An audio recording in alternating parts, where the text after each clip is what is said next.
शीतला माता की कथा। एक समय की बात है, शीतला माता ने सोचा कि आज धरती पर देखती हूँ कि मेरी पूजा कौन कौन करता है, कौन मुझे मानता है। ऐसा सोचकर शीतला माता भेष बदलकर राजस्थान के डोंगरी गांव में आई। माता गांव की गलियों में घूम रही थीं। तभी एक मकान के ऊपर से किसी ने चावल का उबलता हुआ पानी नीचे फेंका, जो माता शीतला के ऊपर गिर पड़ा और माता शीतला बुरी तरीके से जल गईं तथा माता के शरीर पर फफोले पड़ गए और माता तड़पड़ाती हुई गांव में इधर से उधर भटकने लगी और कहने लगी कि कोई मेरी मदद करो, मेरा शरीर जल रहा है। लेकिन किसी ने उनकी कोई मदद नहीं की।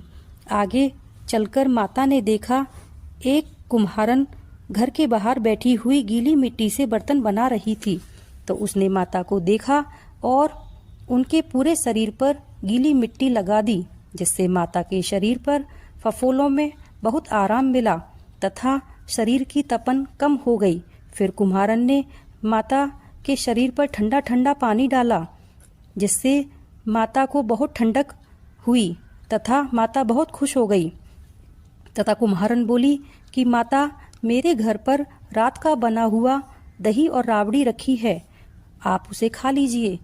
तो माता को उसने खाने को दे दी। फिर माता बहुत खुश हो गई तथा बोली कि बेटी, मेरे सिर में जूं हो गई हैं, तुम जरा देख दो।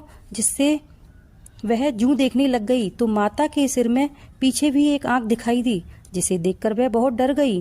तो माता बोली, बेटी डर मत, मैं माँ शीतला हूँ और अपने असली रूप में आ गई और पृथ्वी पर अपने आने का सारा कारण बता दिया। जिसे सुनकर वो रोने लगी। कुम्हारन बोली कि माँ, आप मेरे घर पर आई और मैं इतनी गरीब हूँ कि आपको गर्मा गर्म खाना भी नहीं खिला पाई। मैंने आपको बासी दही और राबड़ी खाने को दी। माता बोली, तूने तो मुझे शीतल किया है, मैं बहुत खुश हूँ। जा, आज से तेरे घर में किसी चीज की कोई कमी नहीं रहेगी। तो माता ने अपने गधे पर बैठकर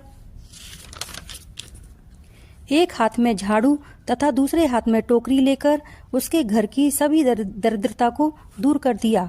कुम्हारन बोली, माता, मुझे आशीर्वाद दो कि मैं आपके दर्शन और पूजा कर पाऊं। तो माता बोली, तथास्तु।